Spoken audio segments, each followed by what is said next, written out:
So really tonight, I just want to talk a little bit more in depth about lymphedema because it is a common complication that many of our head and neck patients experience. I want you to be able to recognize the signs and symptoms of lymphedema and talk about also how to manage lymphedema because it is a condition that is manageable if it's caught early. And lastly, I want to talk about the importance of exercise. Being someone who believes in the importance of exercise in my own life, I know that for our patients in cancer, living with cancer, it's an important facet of their lives as well.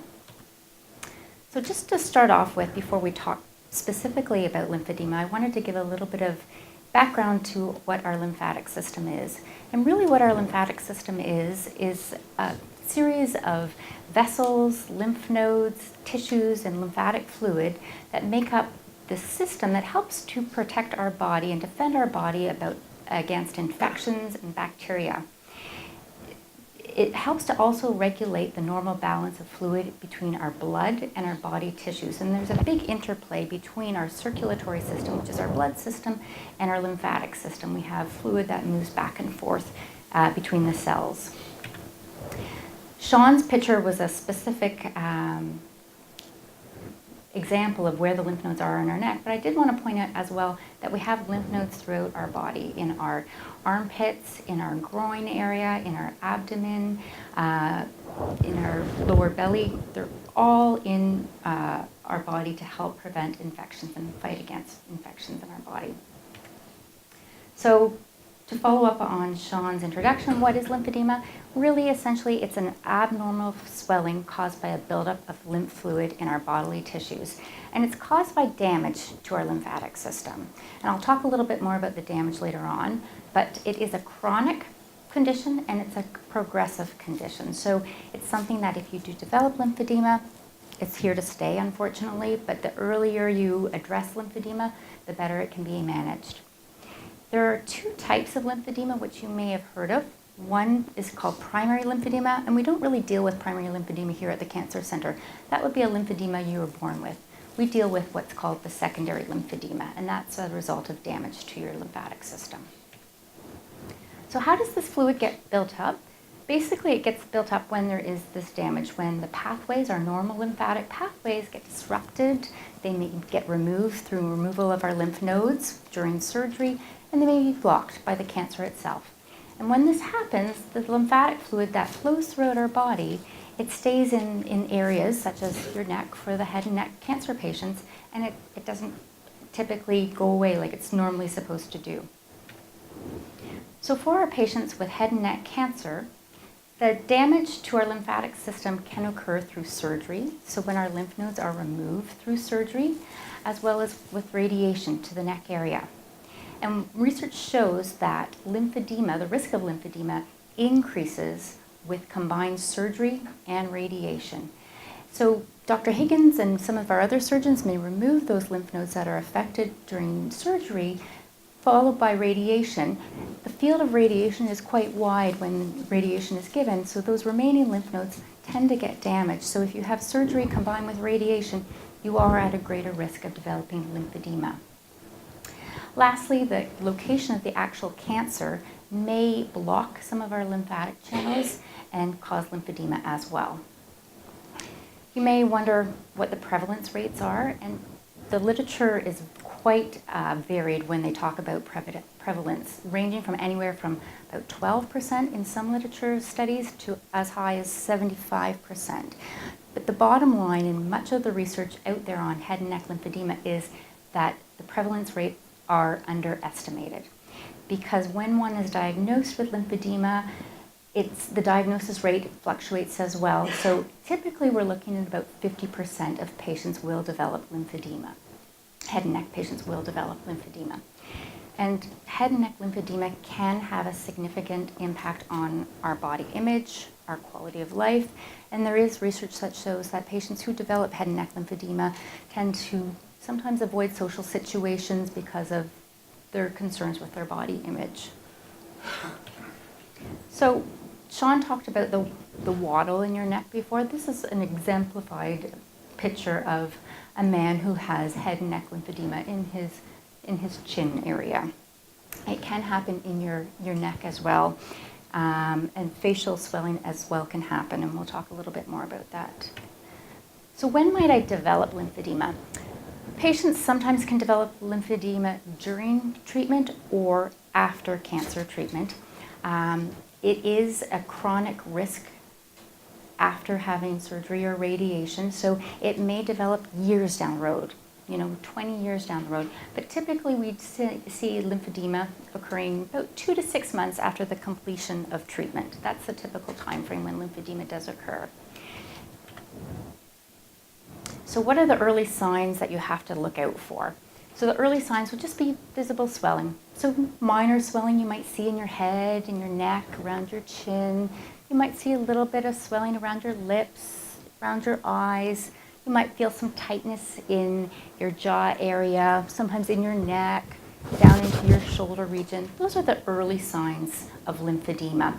And for a lot of patients, especially those patients who have had surgery and who have had radiation, those are common symptoms and side effects of surgery and radiation. It's hard to differentiate between what is lymphedema and what is early signs of lymphedema. What are the after effects of surgery and radiation?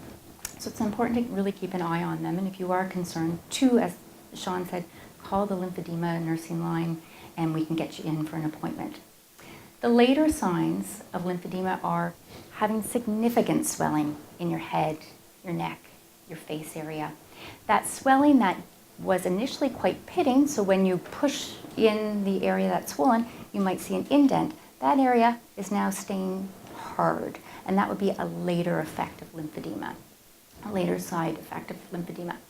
As well, you may experience difficulty breathing, difficulty swallowing, eating, and speaking. And the reason for this is because internally, sometimes our larynx and our pharynx, they swell, they have swelling, and they affect our ability to breathe. They affect our ability to swallow our saliva. Our speech is affected. So those are all quite concerning signs of lymphedema. And if you are having any of those signs, it's really important that you act on them sooner rather than later. Nasal congestion, having a constant feeling of a sore throat or ear pain, that's because the sinuses are in your face area are swelling. And again, signs of lymphedema. So in terms of prevention, head and neck lymphedema is an area that is not well studied, unfortunately. Breast cancer and lymphedema is very highly studied, and a lot of the research that we go on for head and neck lymphedema is based on the breast cancer literature, but more and more information is coming out about head and neck lymphedema, and we have more and more specialists who are trained to manage this type of specialized lymphedema. It's very interesting because some patients who have all the risk factors never develop it, and we also have some patients who may have only had 1 or 2 lymph nodes removed and they do develop it. So we don't know who necessarily it is going to affect and who it's not going to affect. So when we talk about lymphedema, we talk about managing it based on clinical observations from our colleagues who work with patients who have lymphedema. So how do I go about preventing lymphedema? We do know that infections can lead to lymphedema, so it's really important to try and avoid any kind of injury, any kind of cuts or burns or bites or scratches in the neck area. So being protective of this area is really important. And if you do develop a cut or a scratch or bite, important to wash that area out and apply an antibiotic cream like polysporin to reduce the risk of any kind of infection and bacteria entering your system. So it's important to watch for infections if you do get a cut, and if you do develop an infection with a bite or a scratch, speaking with your doctor and getting onto an antibiotic as soon as possible is really important. Exercising, we all know about the importance of exercise, so maintaining a healthy body weight. This area is really specific for the breast cancer population, but to extrapolate from that literature, we believe exercise helps to manage lymphedema in the head and neck patient as well. Practicing good posture is super important.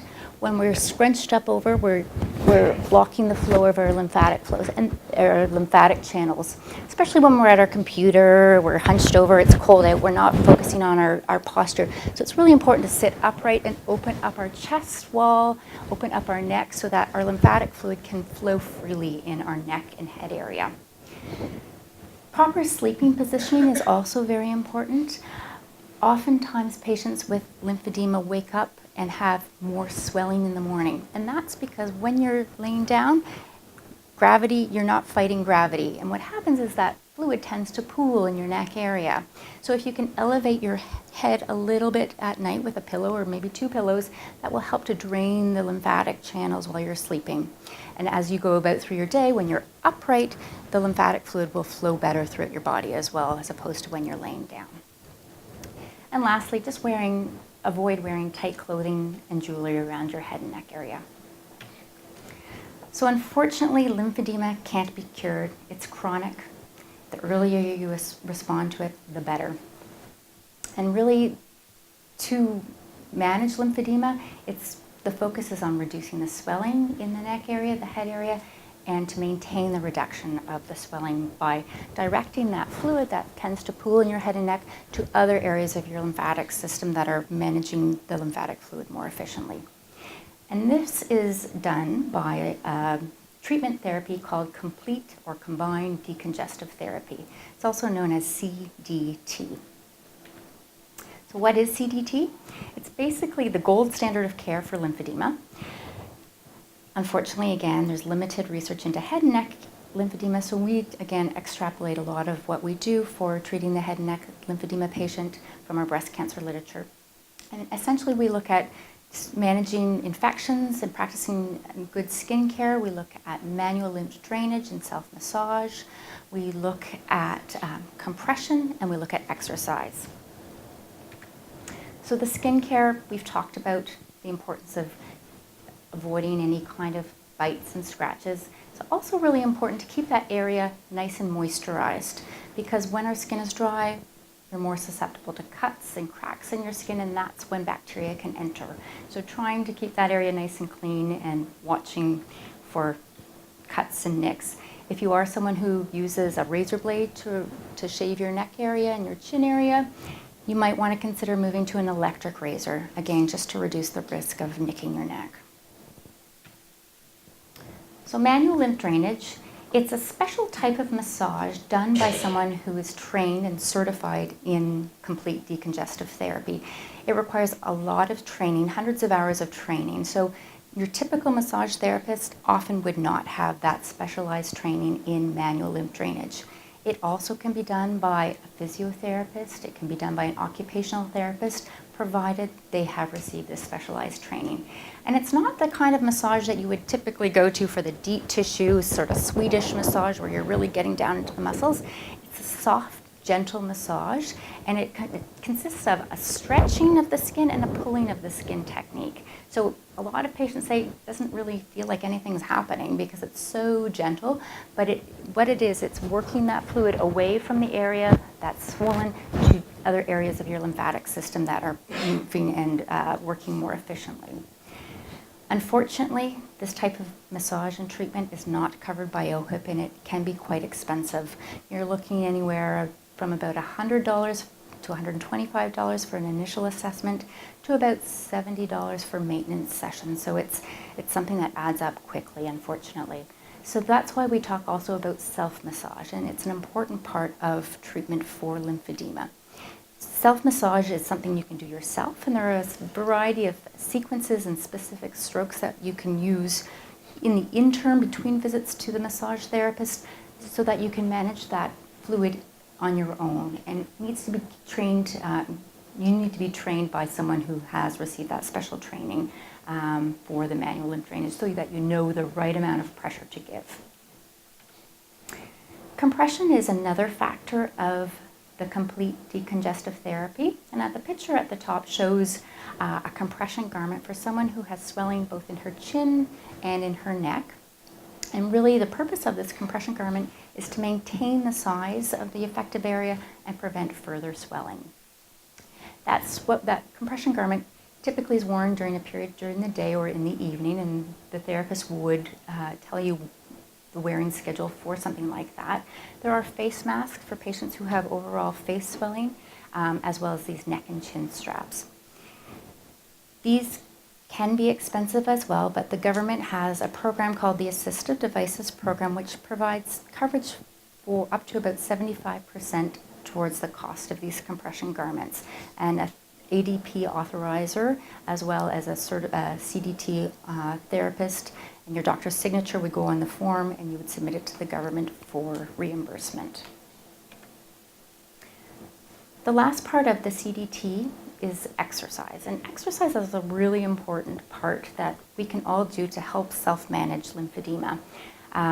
When we exercise, we're contracting our muscles, and when we contract our muscles, the flow of the lymphatic fluid moves much more efficiently through our body.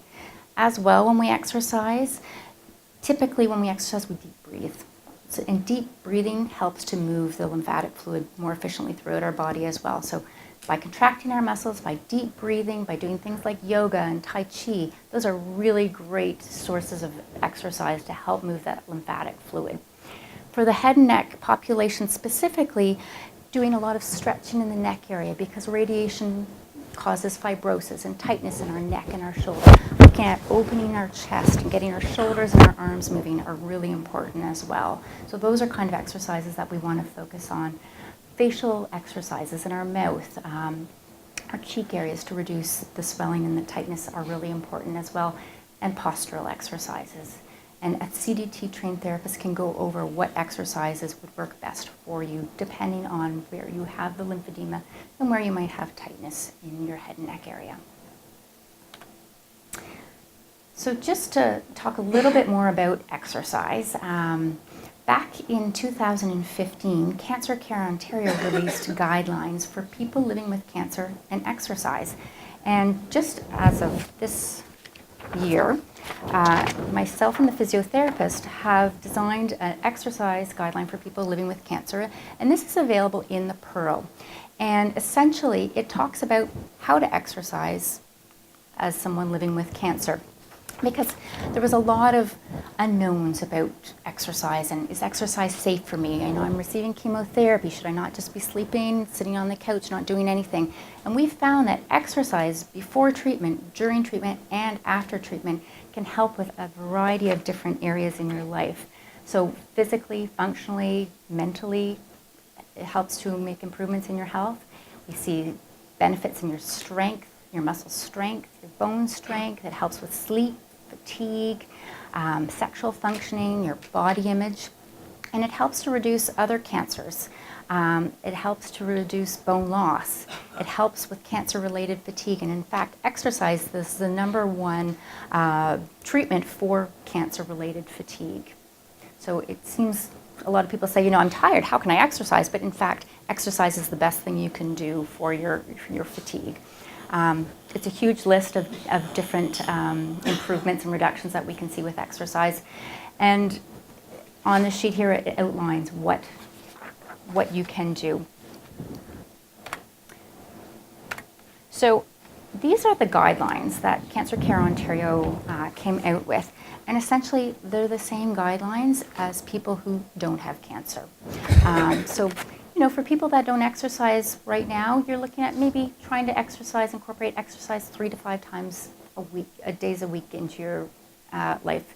You want to exercise at a level where you're feeling 5 or 6 out of 10. It's not heavy duty exercise. You're not running marathons. You're not sprinting down the road. It's going for a walk. You're able to maintain a conversation with someone who's walking with you. Your heart rate may be getting up a little bit. You might have a little bit of shortness of breath, but you're not killing yourself when you're doing it. It's going out and doing something that you're enjoying. So brisk walking, running, biking, swimming, dancing, aquafit, yoga, whatever you do, choose something that you know you'll continue to do. And that's the bottom line. You want to choose an exercise that you'll continue to do. And Cancer Care Ontario, when they did release the guideline, and I'm apologizing because the slide didn't come out when I did the slideshow, essentially they came up with 5 different conclusions. Number 1, that people living with cancer can safely engage in moderate amounts of exercise while on active treatment or after completion of treatment. That moderate amounts of exercise are recommended to improve the quality of life as well as the muscular and aerobic fitness of people living with cancer. That we as clinicians should advise our patients to engage in exercise. That if you are thinking about exercise, it's always a good idea to check in with your doctor just to make sure that it's okay to proceed with exercise. And lastly, they did find through their evidence-based research that doing group exercise helps to sustain exercise programs longer than doing something on your own. When you're in a group, you're more accountable to a buddy, you make plans to meet at 2 o'clock to go for a walk. You're not going to let your friend down. So think about that when you're trying to choose an exercise program. And lastly, that each session should include a warm-up and a cool-down. For some people, even think the thought of going for a walk, a 15-20 minute walk, is a lot. So we talk about lifestyle-based physical activity, and what that is really just trying to incorporate any kind of physical activity into your day-to-day routine. So if it means getting up during commercials when you're watching TV and walking around your house until the end of commercial, do it. If it means taking the stairs up from the basement or the ground level here in the cancer center up to the first floor, do it. If it means getting off a stop earlier on the bus and walking home the rest of the way, do it. Look for opportunities in your day-to-day routine to incorporate physical activity into your lifestyle. And this is a great starting place for people who aren't physically active to begin with. So it helps to increase your tolerance and get you stronger. To talk about patient resources, some of you may be aware that here at Sunnybrook we have a program on our grounds called Wellspring. And Wellspring has a specialized cancer exercise program for anyone living with cancer. Essentially, you just need a doctor's referral. And I have brought referral forms and put them on the table over there if you're interested. It's an information sheet at the front, and behind is essentially the referral form that your doctor has to sign. Just asks for your diagnosis and the goals of an exercise program, and then they have to sign it. It's really quick and easy, and right now there's really no wait for attending the cancer exercise program. And it's 20 weeks of guided exercise that you can attend, and individualized programming is available so that you're looking at the areas that you want to improve on in your life, whether it be, your overall strength, it might be your aerobic fitness, whatever your goal is, they will work with you to develop an individualized exercise plan. So it's a great program to look into. The other resource that I included tonight is a program called Active Match, and that is a program for patients, female patients specifically, and the goal is to link you up with a buddy who, again, you'll be accountable to so that you can exercise together. So someone who has similar interests to you and you can exercise together, and I've included that website as well. So just to wrap things up, the take-home messages are, if you are someone who is at risk of developing lymphedema, monitor your head, your neck area for swelling indefinitely.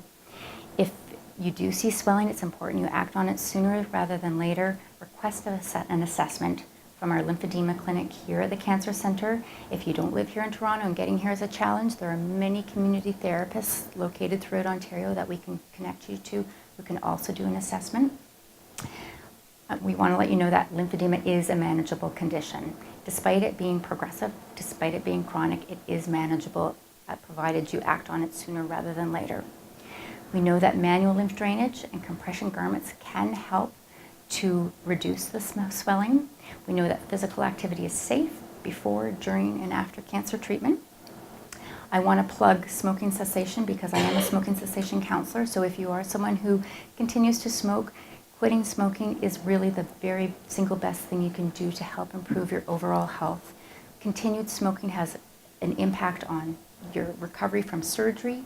It has an impact on how your body reacts to the chemotherapy medications, and it can make radiation therapy less effective. So you're here getting treatment, why not make it as effective as it can be by quitting smoking? We have a smoking cessation team here that would be more than willing to help you with your quit attempt. We have nicotine replacement therapy, free nicotine replacement therapy for patients who are undergoing surgery. We have a box of free nicotine replacement therapy for patients who are having chemotherapy. So ask your team about it if you're interested. And lastly, before my voice dies on me, if you are having issues with coping about where you're at in your cancer journey, if you're having issues with your body image, if you're having issues with your mood, please seek out support from our patient and family program. They're located on the floor above us, sort of directly across from the radiation department, in between the elevators and the stairs. We have social workers, we have psychiatrists, we have psychologists that can provide support, and we do encourage you to reach out if you need that support. And that's it.